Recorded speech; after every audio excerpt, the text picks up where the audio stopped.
Oke, shalom kawan-kawan. Ketemu lagi dengan ini mungkin postingan pertama kali saya setelah saya keluar dari rumah sakit karena aktivitas dan pola makan yang kurang baik. Beberapa saat yang lalu saya diopnam di rumah sakit dan puji Tuhan sekarang sudah membaik.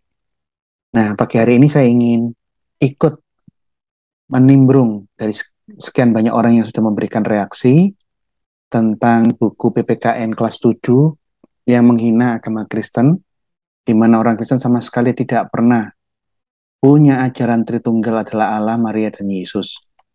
Yuk saya ingin memberikan penambahi tentang masalah ini dengan memberikan data-data yang lebih banyak seperti yang saya miliki. Yang seperti ini bukan terjadi sekarang. Ini suatu fitnah yang berulang kali sejak zaman yang lama berabad-abad yang lalu yang diulang-ulang terus. Jadi ini bukan sesuatu yang baru. Karena memang saya lihat itu di dalam agama Islam itu ada semacam dogma. Dogma yang keliru terhadap agama lain di mana pihak agama Islam tidak meralat atau merevisi dogma ini yang keliru terhadap orang lain, agama lain. Ini diajarkan dari generasi ke generasi. Jadi ini yang mengakibatkan seringkali ada masalah selalu di generasi manapun terlalu ada konflik antara Islam dan agama lain karena kesalahpahaman di dalam doktrin Islam terhadap agama lain tidak diselesaikan. Contoh, fitnah yang sejak awalnya Islam muncul sampai hari ini, stigma fitnahan bahwa Allahnya Kristen ada tiga, triteisme, politeisme.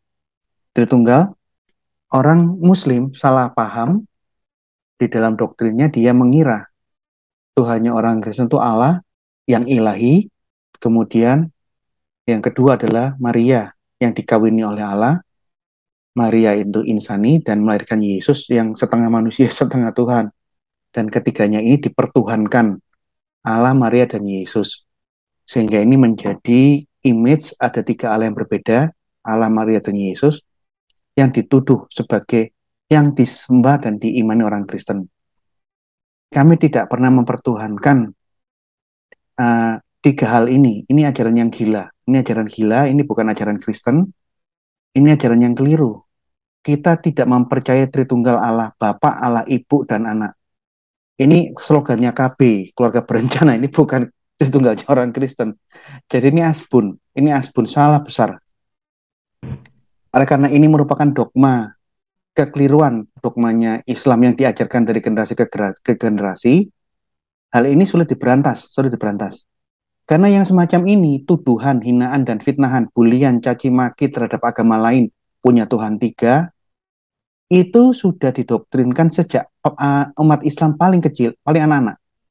Sejak masa kanak-kanak sudah didoktrinkan menghina, menyerang agama lain. Ini sudah didoktrinkan.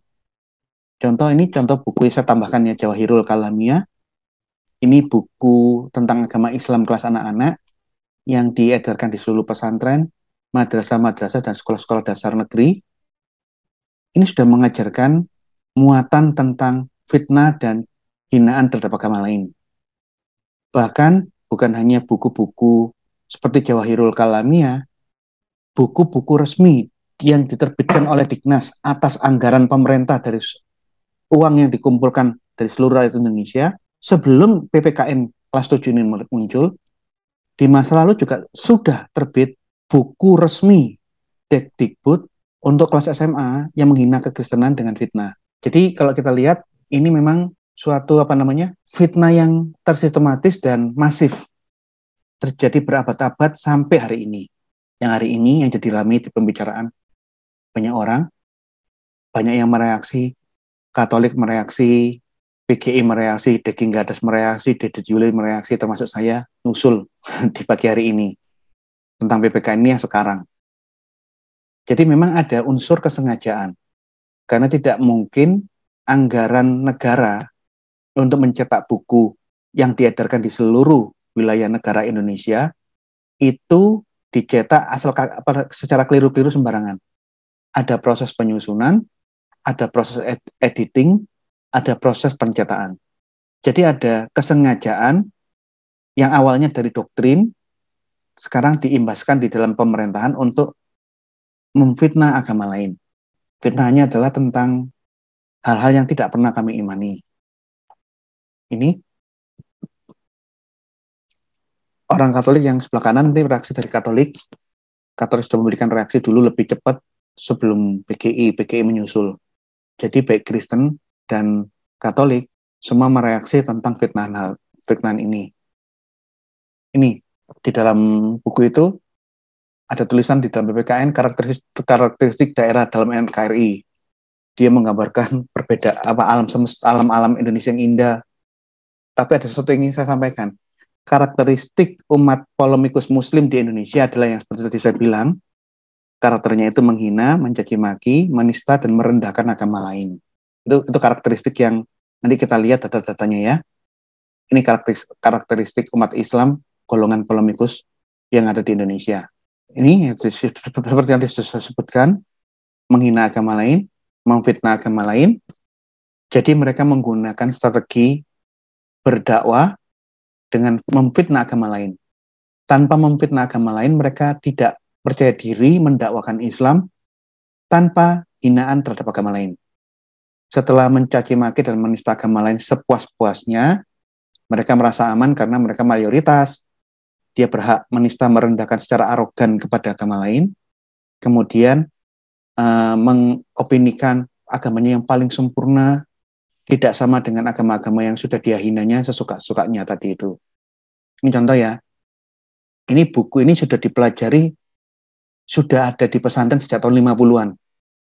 Menurut informasi yang saya dapat dari beberapa orang, seorang yang sudah cukup umur, dia bilang dia belajar ini, Jawahirul Kawalamiyah ini, di tahun 60 waktu di desa. Sampai hari ini saya beli ini sudah berkali-kali karena saya beli, dibaca teman saya hilang, saya beli lagi. Ini murah. Harganya 10.000 sampai 15.000-an. Ini buku untuk anak-anak SD. Di semua pesantren, sekolah-sekolah dasar negeri, untuk anak kelas 3, ini buku agama Islam yang dipelajari di SD negeri. Anda lihat apa isinya? Ini, doktrin yang diberikan oleh pihak agama Muslim secara institusi. Mereka mengajarkan ajaran Islam seperti ini. Ada bab di dalam buku itu yang mengajarkan tentang pembahasan tentang iman kepada kitab-kitab Allah Subhanahu wa taala. Ini contoh ya. Bagaimana cara meyakini akan kitab-kitab Allah Subhanahu wa taala? Dibilang mereka meyakini selain Quran, mengimani Taurat, Injil dan Zabur. Jangan bangga dulu karena ini belum selesai. Jadi di dalam buku ini diajarkan umat Islam meyakini Taurat, Injil dan Zabur dan juga Quran. Nih. Nah, ini masuk. Bagaimana keyakinanmu, hai anak-anak Muslim, tentang kitab Taurat? Dijawab.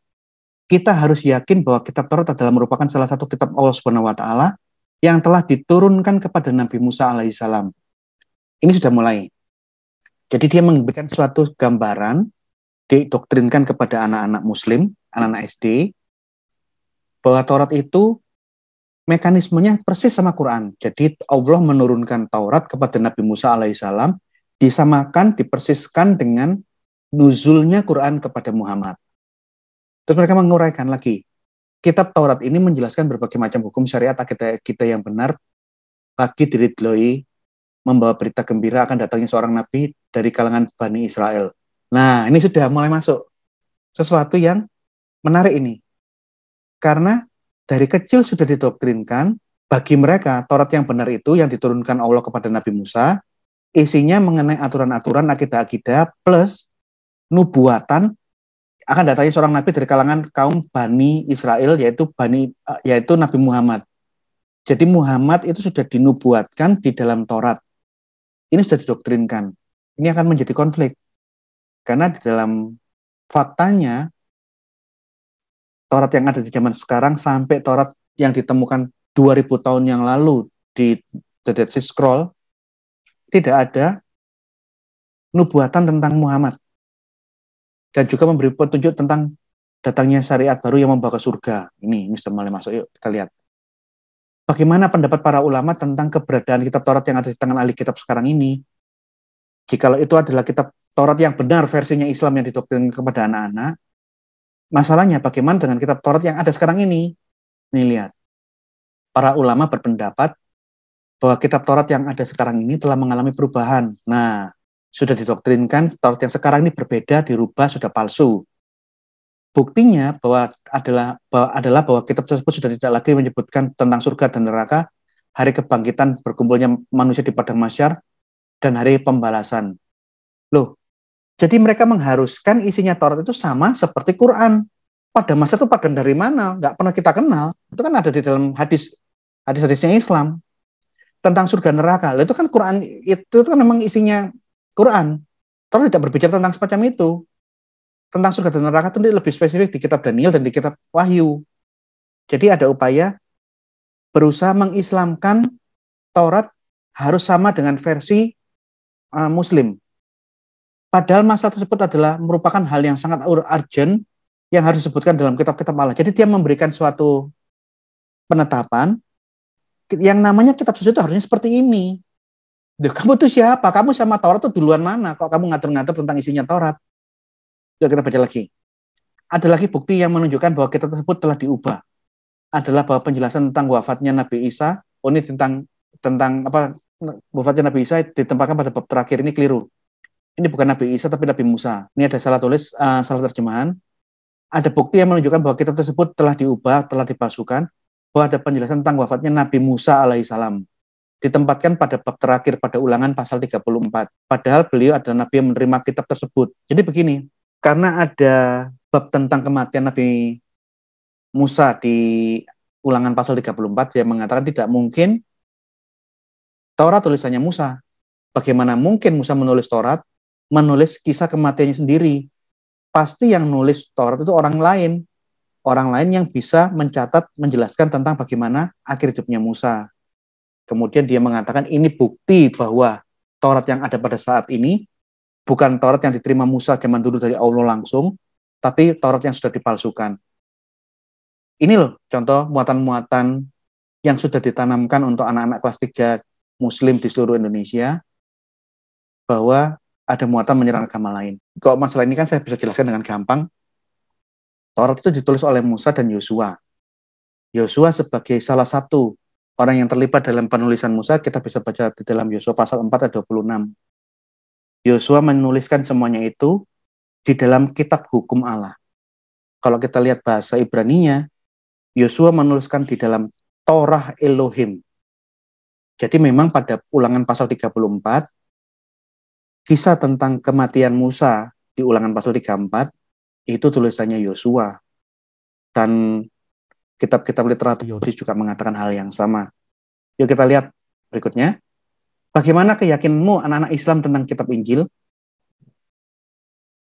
Injil merupakan salah satu kitab Allah Subhanahu wa taala yang diturunkan kepada Isa alaihissalam. Kembali lagi. Injil itu dibayangkan harus sama dengan mekanisme turunnya Quran. Padahal kita tidak pernah meyakini, kita tidak pernah tahu adanya kitab yang diturunkan Allah kepada Isa, kepada Yesus. Ini Yesus versinya Islam sendiri, yang segala sesuatunya harus disamakan dengan versinya Islam. Ini bukan Yesus yang historis, ini Yesus yang hanya ada di dalam asumsi teologisnya umat Muslim. Kitab Injil ini, menurut mereka mengklaim bahwa isinya kitab Injil yang diterima oleh Yesus itu isinya seperti ini. Kitab ini mengungkapkan tentang beberapa kebenaran dan mengajak semua manusia untuk mengisahkan yang Sang Pencipta. Kitab ini juga mengamandemen sebagai cabang hukum yang ada pada kitab Taurat yang disesuaikan dengan keadaan. Loh. Sejak kapan Injil itu mengamandemen kitab Taurat? Seorang memberikan berita gembira akan lahirnya seorang nabi terakhir Muhammad. Kembali lagi didoktrinkan, Injil yang asli sebenarnya itu memiliki konten nubuatan tentang kehadiran Muhammad. Ini versinya mereka. Nah, yang jadi pertanyaan, kamu tahu dari mana Injil yang asli menurut otakmu, khayalanmu itu seperti ini? Tahu dari mana? Coba kita lihat. Ditanya lagi, diberi masukan lagi, bagaimana pendapat ulama terkemuka mengenai kitab Injil yang ada sekarang? Nah, kitab Injil yang ada sekarang ini menurut mereka ada 4 naskah yang dikarang oleh 4 orang, bukan Yesus. Yang sebagian dari mereka sama sekali tidak pernah melihat langsung Nabi Isa al-Masih. Keempat orang itu adalah Matius, Markus, Lukas, dan Yohanes. Keempat naskah tersebut antara satu dan lainnya terdapat pertentangan. Kalau diteliti, sebenarnya kaum Nasrani banyak memiliki kitab-kitab Injil selain yang disebutkan tadi. Namun setelah lebih dari 200 tahun dari kenaikan Nabi Isa Al-Masih ke langit, mereka sepakat untuk tidak menggunakan Injil selain yang 4 itu. Ini demi menghindari pertentangan satu dengan yang lain, juga demi menghindari kontradiksi dari antara naskah-naskah tersebut. Ini sudah penuh dengan caci maki dan fitnah. Kitab-kitab apokrif yang baru muncul, itu muncul setelah pasca zaman Rasul. Setelah Rasul meninggal, muncullah yang namanya Injil Yudas, yang mengaku bahwa dia tidak disalibkan menggantikan Yesus. Injil Yakobus, Injil Thomas abad keempat, Injil palsu Matius abad kelima, Injil Tufulia juga abad kelima. Jadi sudah banyak sekali fitnah di sini. Otomatis Injil-Injil yang tidak ditulis oleh para rasul ditolak semua bapak-bapak gereja. Bapak-bapak gereja itu hanya dididik oleh para rasul, hanya memakai apa yang ditulis oleh para rasul. Yang bukan oleh para rasul, yang ngaku-ngaku para rasul, semua disingkirkan, termasuk Injil Thomas yang mengatakan bahwa Yesus membuat burung dari tanah liat. Sekalipun ini bagus, luar biasa, meninggikan Yesus, ditolak. Tidak mungkin Thomas hidup sampai abad keempat dan membuat kisah-kisah palsu seperti ini. Kisah Yesus membuat burung dari tanah liat tidak dikenal oleh murid-murid Rasul Thomas di India. Ini palsu. Orang Kristen jijik terhadap Injil-Injil palsu yang muncul ratusan tahun kemudian yang mengatasnamakan para rasul. Nah, setelah menghina, mencaci maki dan merendahkan agama lain, kita lihat sekarang bagaimana ajaran doktrin mereka tentang Quran. Bagaimana keyakinanmu anak-anak muslim tentang kitab Al-Quran? Kita harus meyakini bahwa Quran adalah merupakan kitab Allah Subhanahu wa taala yang paling mulia. Ya sakarep-karepmu, kamu mengagung-agungkan kitabmu sendiri, ya silakan, itu wajar. Yang diturunkan Allah Subhanahu wa taala kepada nabinya yang paling mulia, Muhammad SAW. Al-Quran merupakan kitab terakhir yang menggantikan kandungan kitab sebelumnya. Hukum-hukum yang termaktub di dalamnya akan kekal sampai hari kiamat. Tidak mungkin mengalami perubahan dan pergantian. Ini masalah berat. Kitab Al-Quran ini merupakan bukti terbesar atas kenabian junjungan kita Nabi Muhammad alaihissalam. Ada suatu masalah yang sangat berat yang bisa membuat banyak orang murtad dan sudah terjadi karena ada klaim Quran tidak mungkin mengalami perubahan dan pergantian. Akibat adanya keterbukaan di era keterbukaan ini, saya dan para kawan-kawan apologet sudah memberikan data-data berkali-kali. Saya berikan seminar kemana-mana secara terbuka maupun tertutup bahwa ada banyak versi Quran yang satu dengan yang lain berbeda teksnya. Contoh surah Anbiya nomor 4.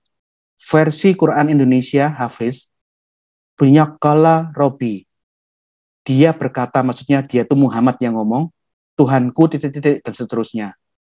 Quran ayat yang sama versinya Maroko mengatakan bukan qala Robi, tapi kul Robi.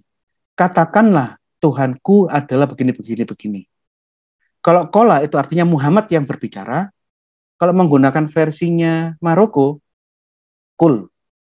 Ini bentuk imperatif, fi'il amar, ucapan langsung dari Allah. Nah ini sudah beda. Apakah Allah sama dengan Muhammad? Kenapa yang satu menggunakan kata kul Robi, yang satu qala Robi. Yang lain, contoh dalam surah Al-Baqarah yang lain, Al-Baqarah 85, Al-Baqarah 141, antara Quran waris di Afrika Timur, Afrika Utara, dengan Indonesia juga beda.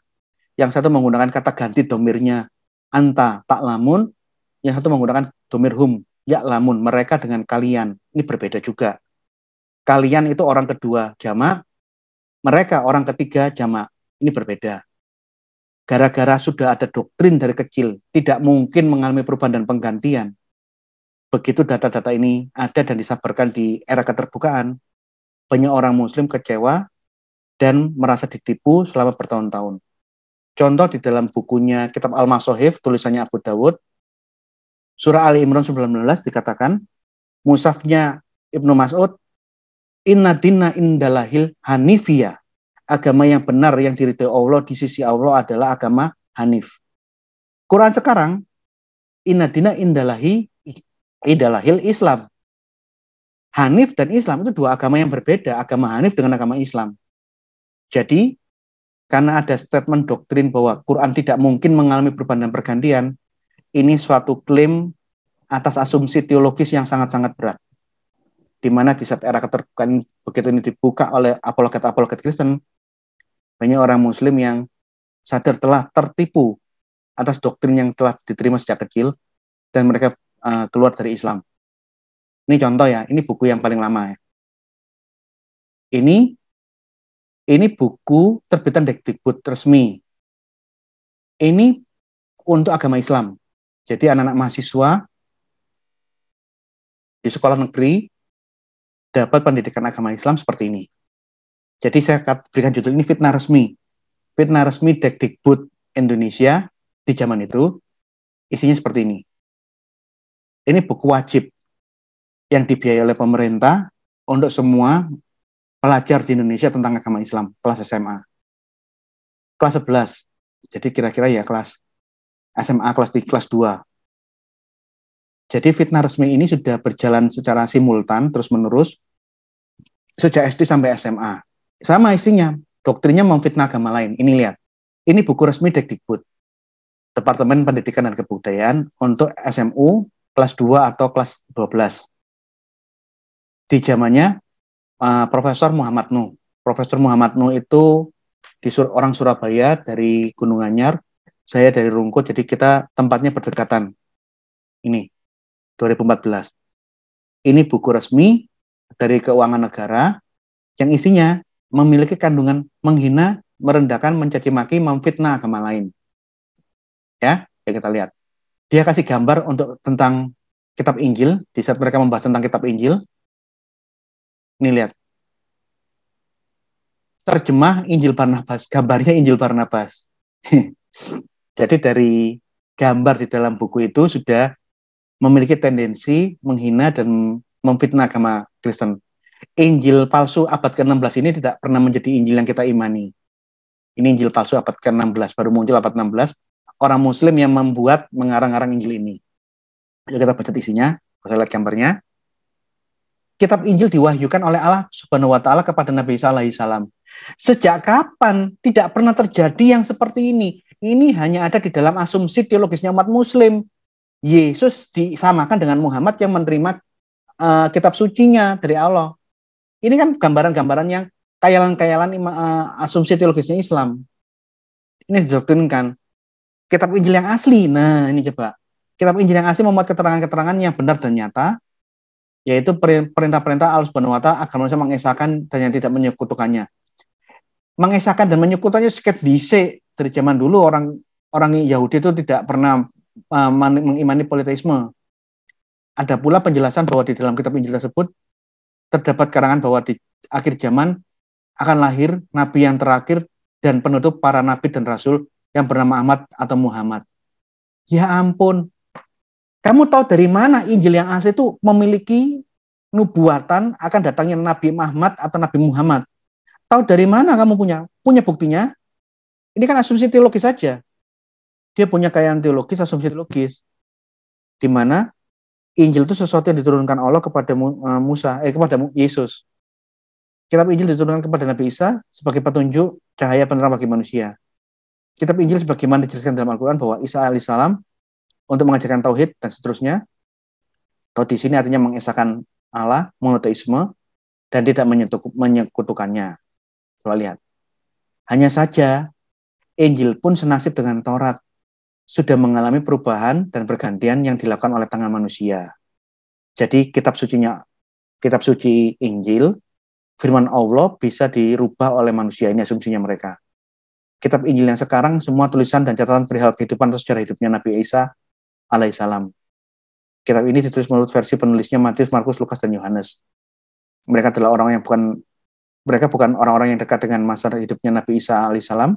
Sejarah mencatat masih ada kitab Injil versi Barnabas. Isi dari Injil Barnabas ini sangat berbeda dengan isi Injil 4 macam yang tersebut di atas. Ya memang beda, itu Injil Barnabas itu muncul abad ke-16. Gaya bahasanya pun gaya bahasa Arab. Yesus di dalam Injil Barnabas dikatakan, demi Allah yang napasku ada di dalam genggamannya. Sejak kapan Yesus orang Yahudi menggunakan kalimat-kalimat ungkapan dalam bahasa Arab?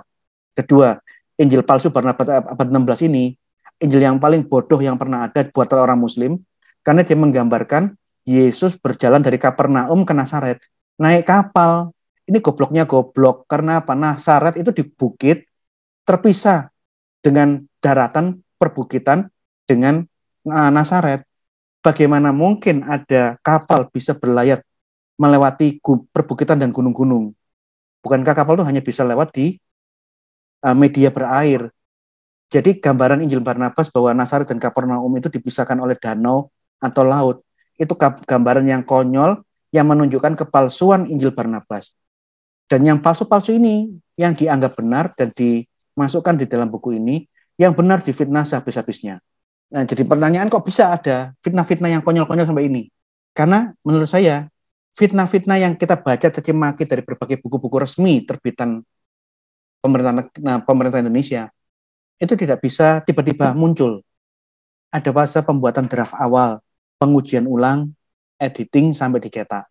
Dan nyetaknya untuk seluruh siswa di Indonesia itu modalnya mahal sekali, miliaran. Untuk mengeluarkan uang miliar ini harus ada berbagai tahapan screening. Lah kok bisa keluar? Biayanya besar. Ingat ya, Dikbud, Diknas itu mayoritas dikuasai oleh orang-orang Muhammadiyah. Artinya ada masalah problem di dalam Departemen Pendidikan dan Kebudayaan.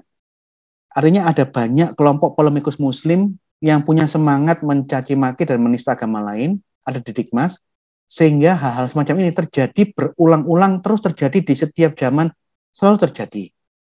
Saya tidak menuduh menteri melakukan hal ini karena tidak mungkin menteri mengerjakan hal-hal yang teknis seperti ini. Pasti diberikan kepada semacam komisi yang mengerjakan di bawah Diknas, Dikbud. Begitu hasilnya seperti ini menjadi bukti yang nyata bahwa ada yang tidak beres dari orang-orang Anda di dalam Dikbud, sehingga berkali-kali menerbitkan buku yang isinya membuat pertentangan permusuhan antar agama karena ada fitnah dan hinaan cacian terhadap agama lain. Jadi mengenai yang ini PPKN, yang tadi itu 2 buku sebelum PPKN. Yang PPKN yang sedang kita bahas malam pagi hari ini, itu munculnya di bab tentang keragaman agama. Memang kita beragam agama. Dulu kita sangat toleran. Waktu saya masih kecil biasa banget saya mengucapkan selamat Idul Fitri, selamat Idul Korban, Idul Adha. Muslim datang ke rumah saya mengucapkan selamat Natal, selamat Pasca, itu sangat-sangat biasa waktu saya masih kecil. Tapi keragaman agama yang saya alami, rukun dan guyub masa lalu, sekarang mulai tergeser. Orang itu jijik memberikan selamat Natal, merasa itu berdosa, melanggar akidah agama. Itu yang saya alami di zaman sekarang. Artinya keragaman agama tidak disertai dengan toleransi dan kerukunan. Keragaman agama yang ada di Indonesia saat ini disertai dengan kebencian dan permusuhan. Kenapa? Ya karena problem di dalam umat Islam sendiri. Orang Kristen tidak pernah mendidik anak-anaknya sejak sekolah minggu menista, menghina, membenci agama lain. Tidak pernah. Tapi sebaliknya, banyak orang kaget begitu saya tunjukkan tentang Jawahirul Kalamiyah. Dari kecil anak-anak Muslim sudah dididik untuk memfitnah dan mencaci maki, menista agama lain secara sistematis di dalam buku-buku agama. Ini di dalam buku PPKN halaman 74, nanti di halaman 85 baru ada masalah itu. Ini agama Kristen Protestan mulai berkembang kedatangannya bangsa-bangsa Eropa, terutama Belanda dan Inggris sekitar abad 17. Tuhannya orang-orang Kristen agama Belanda dan Inggris adalah Allah, Bunda Maria, dan Yesus sebagai 3 yang tunggal atau Trinitas. Ini Trinitas dari mana? Tidak ada satu aliran Kristen pun sedunia, Inggris, Belanda, Indonesia, Amerika, manapun, yang mempercayakan Tritunggal adalah Allah, Maria, dan Yesus Kristus. Tidak pernah ada. Untuk bisa masuk kalimat seperti ini melalui jenjang yang berlapis-lapis, mengeluarkan biaya yang begitu besar bermiliar-miliar. Proses editing. Berarti ini suatu kesengajaan, bukan orang yang membuatnya ini menggigau, tidak sadar. Mereka membuat dengan penuh kesadaran kalimat-kalimat penuh fitnah ini. Ada masalah di Dikbud. Tuhannya Katolik sama dengan Tuhannya Protestan, yaitu percaya Trinitas Allah, Bunda Maria, dan Yesus Kristus. omong kosong. Jadi banyak hal penipuan, kebohongan, caci maki dan fitnah yang tersistematis dan sengaja dilakukan oleh Dikbud. Ini tolong Pak Menteri melihat, mengkoreksi, dan tolong membersihkan. Buang semua orang-orang yang sengaja kelompok-kelompok kadrun di dalam Dikbud. Ini suatu kesengajaan. Bukan mendadak tiba-tiba ujuk-ujuk keluar seperti ini, tidak mungkin. Pertanyaan itu Kristen dari mana? Tidak ada satu aliran Kristen ortodok tidak mengenal Tritunggal yang menjijikkan seperti itu. Katolik tidak mengenal Tuhan Maria, Protestan, Pentakosta tidak mengenal Tuhan Maria. Itu bukan Tritunggal. Itu Tritunggal yang sesat, Tritunggalnya orang gila.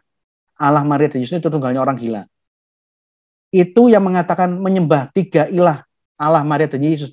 Itu bidat Arab abad keempat. Itu yang namanya bidat Mariamid, bidat penyembah Maria. Bidat penyembah Maria, katanya Epifanius, Uskup Salamis ya, Epifanius Uskup Salamis, itu bidat-bidat wanita orang-orang gila yang tidak waras. Yang mana ajaran bidat-bidat penyembah Maria ini di abad keempat, bidat-bidat wanita Arab, ini yang masuk di dalam surah Al-Maidah ayat 16. Ketika Allah berfirman, wahai Isa, putra Maryam, engkaukah yang mengatakan kepada orang-orang ini, jadikanlah aku ibu dan ibuku sebagai dua Tuhan selain Allah? Isa menjawab, maha suci engkau. Tidak patut bagiku mengatakan apa yang bukan hakku. Jika aku pernah mengatakannya, tentulah engkau telah mengetahuinya. Engkau mengetahui apa yang ada pada diriku dan aku tidak mengetahui apa yang ada padamu. Sesungguhnya engkau lah yang maha mengetahui segala yang gaib. Ayat yang ini, Al-Maidah 16, dikritik oleh ulama Islam sendiri, Muhammad Ahmad Khalafullah, sebagai ayat yang tidak pernah terjadi di dalam sejarah. Kehistorisan ayat ini menurut Muhammad Ahmad Khalafullah, ulama dari Maroko yang lulusan Al-Azhar, yang diterbitkan oleh para Madinah di zamannya Nurkolis Majid, mengkritik ayat ini sebagai ayat yang tidak pernah terjadi secara historis. Muhammad Ahmad Khalafullah orang Maroko, doktor lulusan Al-Azhar. Dia mengatakan itu ayat fiktif, bukan ayat yang historis. Tidak pernah terjadi di dalam sejarah. Alasannya Muhammad Ahmad Khalafullah, ulama lulusan Al-Azhar, tidak mungkin Allah tidak tahu sampai dia bertanya dan meminta konfirmasi dari Yesus. Yesus, apakah benar kamu pernah ngomong, jadikanlah aku dan ibuku dua Tuhan selain aku? Benarkah kamu ngomong begitu? Yuh, kurang asem. Masa saya pernah ngomong begitu? Ya Allah, tidak pernah. Siapa bilang? Saya tidak pernah. Yang seperti ini loh, tidak mungkin katanya Muhammad Khalafullah sebagai ayat yang pernah terjadi di dalam sejarah. Jadi sangat lucu membayangkan Allah itu tidak tahu sampai-sampai dia meminta konfirmasi dari Yesus. Ini tidak mungkin katanya. Ini tidak pernah terjadi. Anda bisa cari bukunya sendiri. Quran bukan kitab sejarah. Penulis disertasinya Muhammad Ahmad Khalafullah. Frase Isa menjawab, maha suci engkau, aku tidak patut bagiku mengatakan apa yang bukan hakku. Frase ini menunjukkan bahwa ini tidak mungkin. Dalam bahasa yang sederhana saya mengatakan, Yesus membela diri. Loh, Tuhan, engkau jangan menuduh sembarangan. Sejak kapan saya ngomong kayak begitu? Aku tidak pernah mengucapkan seperti yang kamu katakan seperti itu. Jadi lucu kalau Allah yang maha mengetahui bisa berdebat, Yesus membela diri, bahwa saya tidak pernah mengatakan seperti yang kamu tuduhkan kepada saya. Ini suatu hal yang lucu. Oh ya sudah. Kalau kamu nggak pernah ngomong begitu, sudah. Saya cuma tanya aja, apa kamu benar apa enggak? Enggak pernah saya enggak pernah. Ya sudah. Sudah jelas. Yang semacam ini sesuatu yang lucu. Sesuatu yang yang cukup menggelikan. Kalau aku pernah mengatakan seperti yang kamu tuduhkan tadi, tentulah engkau telah mengetahuinya. Enggak perlu kamu tanya-tanya. Engkau mengetahui apa yang ada pada diriku, dan aku tidak mengetahui apa yang ada padamu. Sesungguhnya engkau lah yang maha mengetahui segala sesuatu yang gaib. Nah, ini kan menarik ini. Tapi memang ya, kalau kita lihat di dalam Quran memang ada ayat, memang Allah itu pernah ditulis di dalam satu ayat, memang Allah itu pernah tidak tahu memang. Jadi ya, kalau ayat tadi dikritik oleh Muhammad Ahmad Khalafullah sebagai ayat yang tidak pernah terjadi di dalam sejarah, dengan alasan seperti itu wajar. Saya nambahkan lagi yang berikutnya, Allah belum tahu, tapi diimani sebagai yang maha tahu. Ini surat Taubah 16. Oh, ini ada. Ini surat At-Taubah 16. Apakah kamu mengira bahwa kamu akan dibiarkan sedangkan Allah belum mengetahui orang-orang yang berjihad? Di surat At-Taubah nomor 16, Sedang Allah belum mengetahui orang-orang yang berjihad. Allah pernah tidak tahu, belum tahu orang-orang yang berjihad di antara kamu dan tidak mengambil menjadi teman yang tidak selain Allah, Rasulnya dan orang-orang yang beriman. Dan Allah Maha mengetahui apa yang kamu kerjakan. Nah, ini menarik. Di frase yang awal, ayat atau 16 mengatakan Allah belum mengetahui orang-orang yang berjihad di antara kamu. Di frase yang awal dikatakan Allah dalam kondisi belum mengetahui. Frase yang terakhir ditutup, Allah mengetahui apa yang kamu kerjakan. Nah, jadi inilah suatu hal yang mungkin bagi pihak kita boleh mempertanyakan, kok bisa ada ayat semacam ini? Mengakui dia belum tahu, tapi mengklaim maha tahu. Ini menarik untuk didiskusikan. Saya membaca ini, saya sering kali tersenyum-senyum. Sekali lagi, Tritunggal tidak Allah Bapa, Allah Mami, Allah Anak, enggak. Tapi Bapa, Anak, Roh Kudus itu satu. Anak ini istilah teologis yang sinonim dengan artinya firman Allah. Artinya Allah, firman Allah, dan roh Allah, hayatnya Allah. Itu satu. Di dalam satu entitas, satu ousia. Allah, firman Allah, dan roh Allah. Itu satu. Allah yang Esa, itu Allah yang bersama firman-Nya, dan yang Allah yang hidup bersama dengan rohnya. Mustahil Allah terpisah dengan firman-Nya. Mustahil Allah terpisah tanpa hayat, tanpa hidupnya, tanpa roh kudusnya. Inilah Tritunggal yang diimani orang Kristen. Jadi jangan heran kalau sampai semua orang Kristen dan Katolik langsung protes, marah. Kami tidak mengimani Tritunggal yang menjijikkan, gilani seperti itu. Mengenai Maria disembah sebagai salah satu ilah, itu sudah ditulis oleh Epipanius Uskup Salamis di bukunya Panarion. Panarion artinya kota obat. Jadi ini suatu sindiran. Bukunya Epipanius Uskup Salamis ini isinya tentang obat-obatan untuk menyembuhkan, membersihkan kesesatan. Di dalam salah satu bukunya ini, bidat sekte sesat Mariamid, bidat wanita Arab, dibilang wanita-wanita gila. Epipanius mengatakan ini wanita-wanita gila dari Arab di abad keempat. Ini Valerian. Anti-dikomarian adalah bidat Arab juga yang mengatakan Yusuf berhubungan seks dengan Maria. Maria punya anak-anak biologis dari Yusuf. Ini bidat juga abad keempat. Ini lihat. Ada sekte yang keluar, Uskup Epipanius menulis kepada to Arab, kepada orang-orang Arab. Jadi bidat ini bidat yang muncul di Arab. Dia sangat menggelikan di dalam pandangan-pandangan opininya yang nampaknya yang sama sekali tidak bijaksana, tapi sangat-sangat absurd. Nih, Epipanius mengatakan, ini kelompok bidat-bidat wanita-wanita Arab. Dia tanya, karena ini adalah sekte agama yang masuk di semua bidat-bidat wanita-wanita Arab. Dia tanya, siapa perintah yang mengajarkan ini? Kamu belajar dari perempuan siapa?